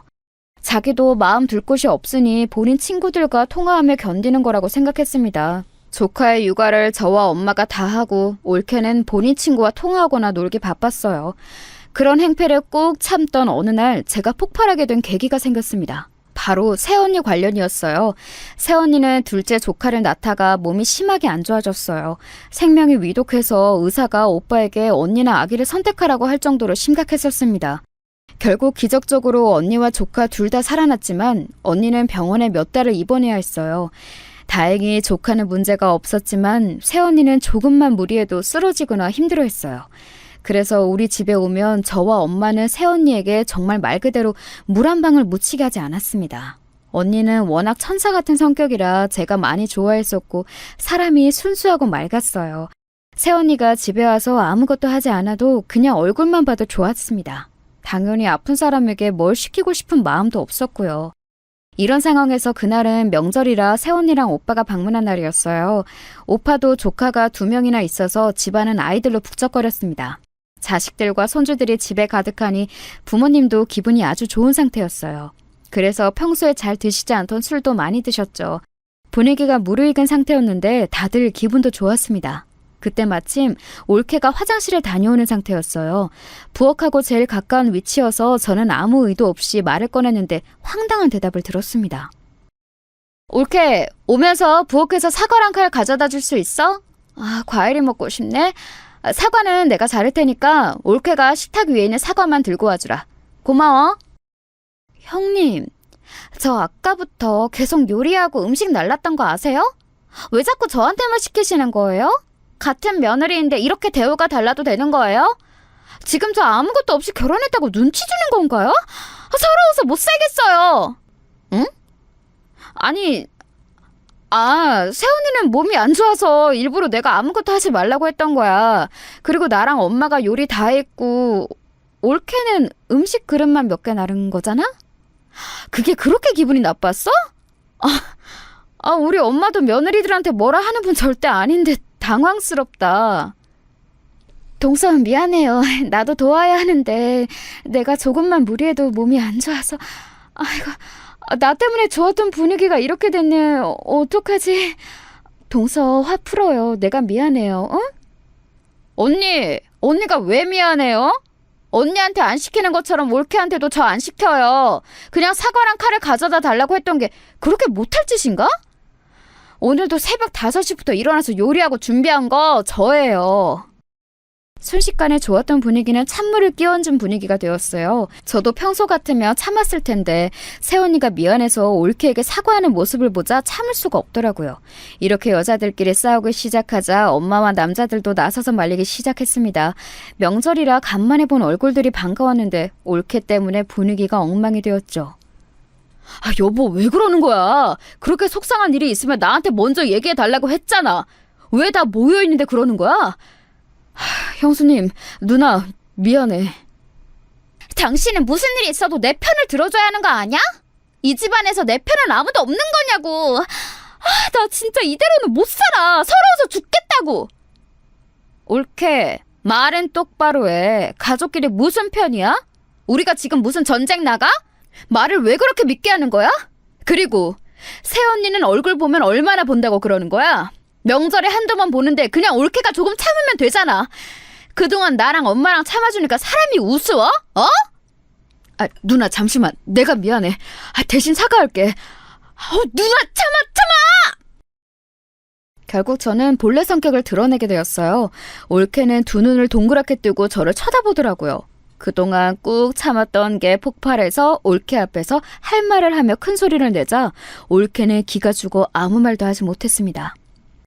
진짜 보자 하니까 어이가 없네. 올케 제정신이야?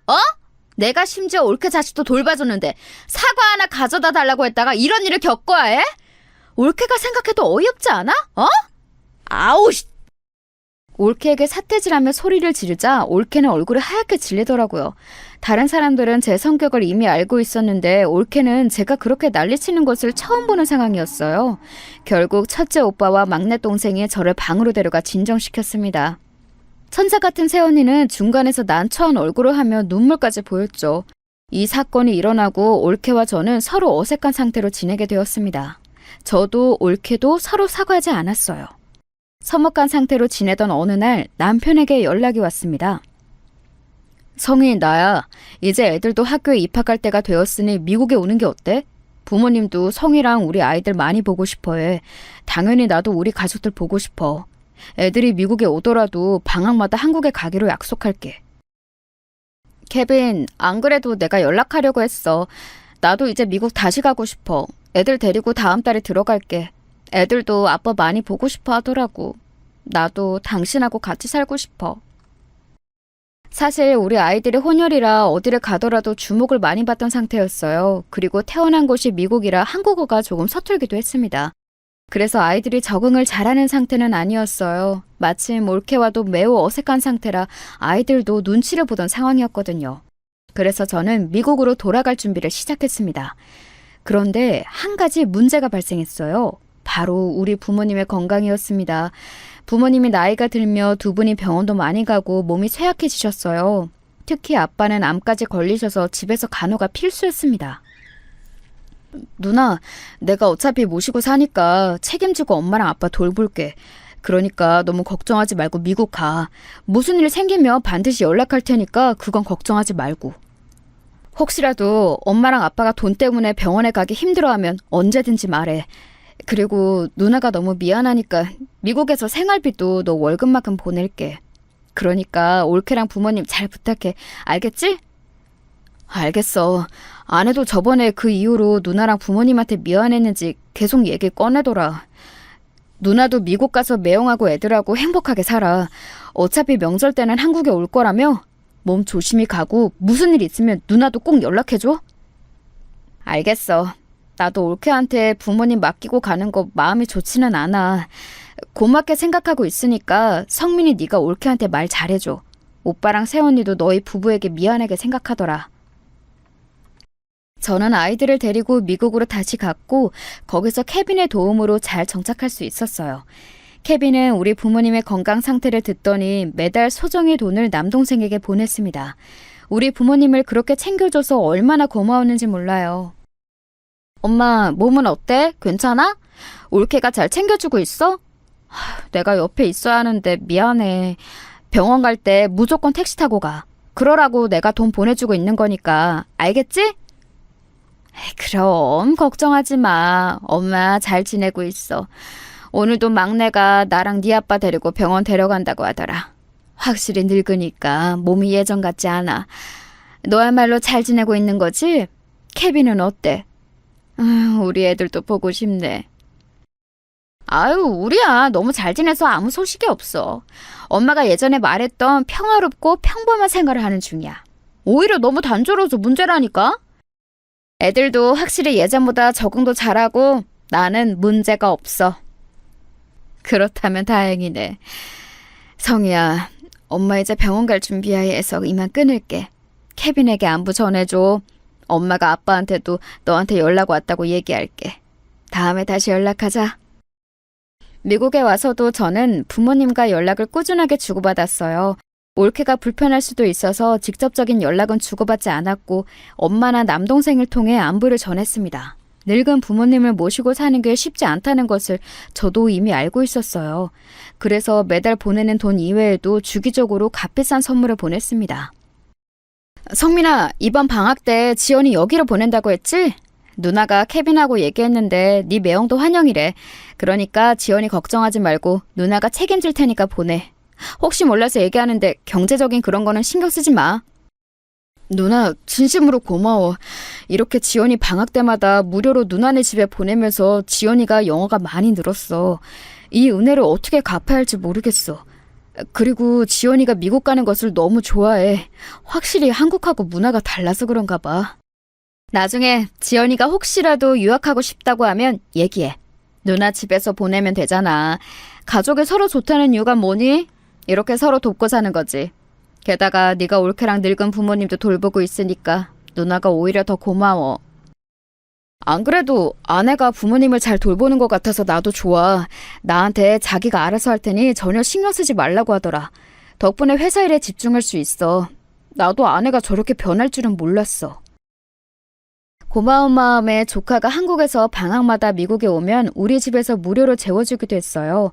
재워주기만 했을 뿐만 아니라 우리 아이들과 같이 놀이공원이나 공원에 데려가기도 했습니다. 올 때마다 맛있는 것을 먹이고 최대한 할 수 있는 모든 것을 해주었어요.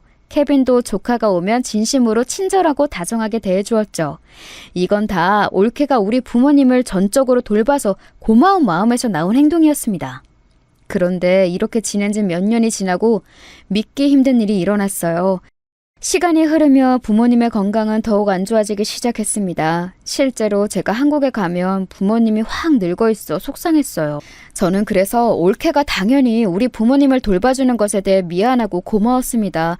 매달 보내는 돈 이외에도 수도 없이 선물을 보내고 갈 때마다 거액의 돈을 주고 왔어요. 이런 생활이 지속되던 어느 날이었습니다. 엄마에게 먼저 연락이 오는 경우는 잘 없는데 전화가 울려 받았더니 엄마였어요. 엄마, 무슨 일이야? 엄마가 먼저 연락도 하고 너무 좋다. 이따 케빈 오면 같이 있을 때 연락하려고 했었는데. 아무튼 혹시 안 좋은 일이 있는 거 아니지? 성희야, 우리 딸 너무 보고 싶다, 성희야. 엄마 너랑 살고 싶어. 엄마? 왜 울어? 엄마 어디 아픈 거야? 내가 빨리 성민이한테 연락해서 엄마 병원 데리고 가라고 할까? 엄마 왜 그래? 일단 진정하고 침착하게 말해봐. 내가 그동안 꾹 참았는데 이제 도저히 못 버티겠어, 성희야. 막내 며느리가 네 아빠랑 나한테 너무 못되게 굴어서 살 수가 없다. 이러다가 나 진짜 아무 말도 못하고 요양원에 보내질 것 같아서 무서워. 지금도 며느리가 집에 없어서 이렇게 연락하는 거야. 나 너무 서럽고 더는 못 버티겠어. 너의 아빠도 불쌍해. 뭐라고? 엄마 지금 그게 무슨 소리야? 올케가 엄마랑 아빠한테 못되게 군다고? 내 앞에선 착하게 챙기던데? 내가 그래서 한국 갈 때마다 감동했었잖아.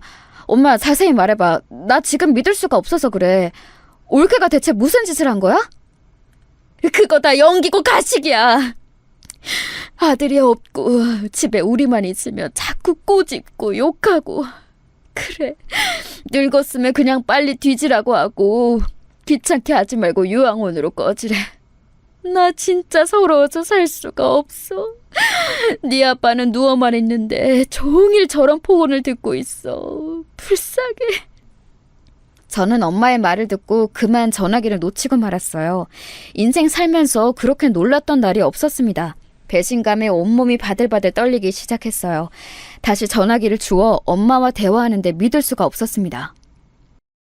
엄마, 그거 진짜지? 나 지금 당장 비행기표 끊을 거야. 내가 그동안 올케한테 해준 게 얼마인데 어떻게 그럴 수가 있지? 이렇게 배신해도 되는 거야? 나는 엄마가 그렇게 올케한테 당하는 것도 모르고 조카 오면 지극정성으로 돌봤는데 나 배신감에 온몸이 떨려. 엄마, 기다려. 저는 진짜로 전화를 끊자마자 바로 한국에 가는 비행기표를 끊었습니다. 케빈에게 전화를 걸어 상황을 설명했더니 케빈도 아이들은 걱정하지 말고 친정으로 가라고 했어요. 저는 공항에 가서 출발하기 전에 한국에 있는 오빠에게 전화를 걸었습니다. 오빠, 새언니랑 같이 내일 우리 집으로 와. 나 지금 한국 가는데 절대 아무에게도 알리지 말고 나랑만 연락해. 막내한테도 아무 말도 하지 마. 그냥 묻지 말고 궁금해도 일단 내일 집으로 와. 오면 무슨 말인지 알게 될 거야.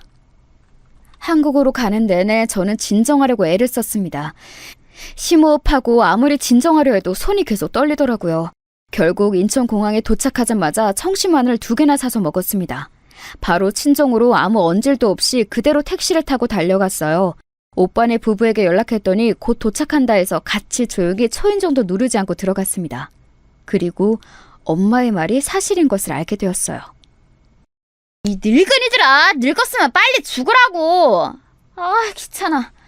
아니다, 죽으면 내가 돈을 못 받으니까 확 요양원에 보내던지 해야지. 아, 그리고 네 딸 올 때만 내가 요양원에서 데리고 오면 되잖아? 올케는 우리가 들어온 것을 모르고 있었어요. 제가 정말 놀랐던 점은 심지어 올케는 아픈 우리 엄마에게 집안일을 시키고 있다는 점이었어요. 본인은 소파에 누워있고 우리 엄마는 아픈 몸으로 열심히 바닥을 닦고 있었죠. 그 모습을 보자마자 저는 올케에게 달려들었습니다.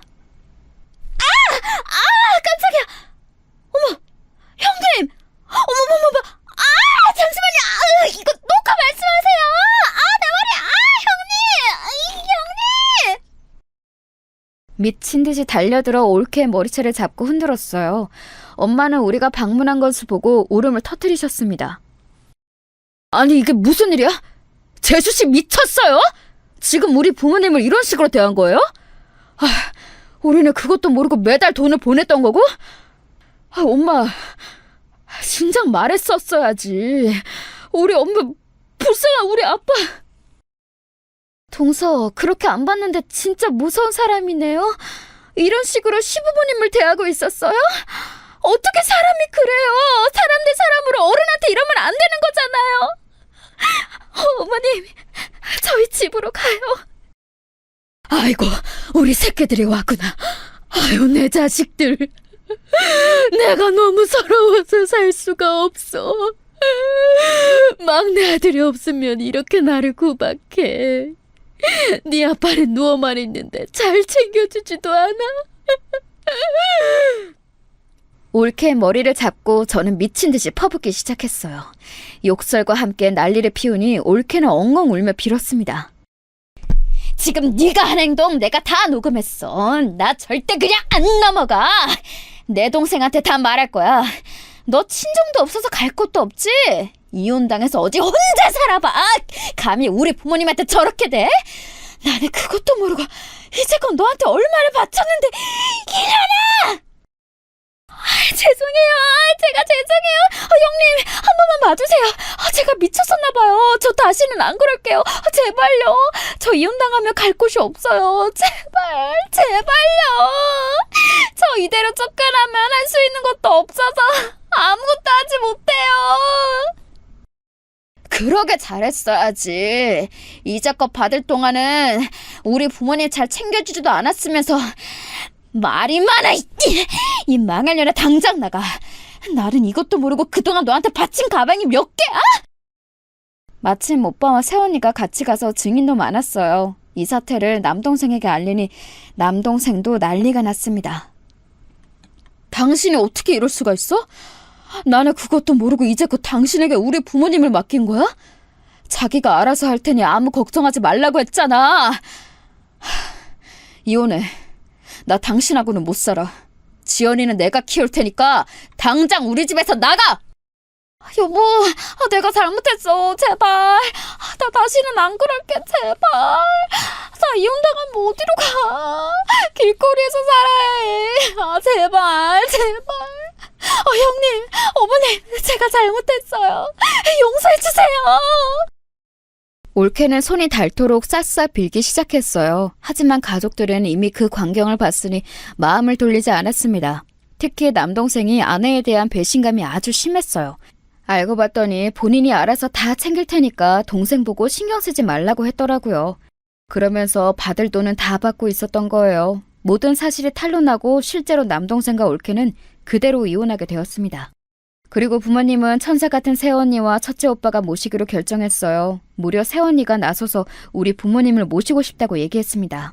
케빈에게 말했더니 올케에게 주었던 돈의 2배를 새언니에게 주자고 하더라고요. 아휴, 저는 돈 필요 없어요. 그동안 우리 시부모님께 받은 사랑이 얼만데요. 괜찮아요. 언니처럼 이렇게 착한 사람이 제 새언니라니 저는 너무 기뻐요. 언니, 부담스럽게 생각하지 말고 잘 들으세요. 케빈하고 얘기했는데 아무래도 아픈 노인 2분 모시는 거 힘들잖아요. 고급 아파트를 새로 사드릴 테니 거기 들어가서 사세요. 천사 새언니는 끝까지 돈을 받지 않겠다고 했습니다. 그래서 저와 케빈은 상의 끝에 서울 강남에 있는 고급 아파트를 얻어주었어요. 그리고 거기서 우리 부모님과 첫째 오빠 부부는 같이 살고 있답니다. 확실히 부모님도 오빠네와 같이 산 뒤로 건강이 확연하게 좋아졌어요. 혈색도 예전과 다르고 새언니가 잘해줘서 오히려 건강이 좋아지더라고요. 그래서 지금은 아무 걱정 없이 잘 살고 있답니다. 올케는 어디서 뭐를 하고 지내는지는 모르겠지만 솔직한 심정으로는 잘 살지 못했으면 좋겠어요. 우리 부모님한테 했던 짓을 떠오르면 평생 거지처럼 살길 바랍니다. 여기까지가 제가 준비한 사연인데요. 여러분 어떻게 들으셨나요? 재밌고 흥미롭게 들으셨으면 다행입니다. 그럼 이만 마치겠습니다. 들어주셔서 감사합니다.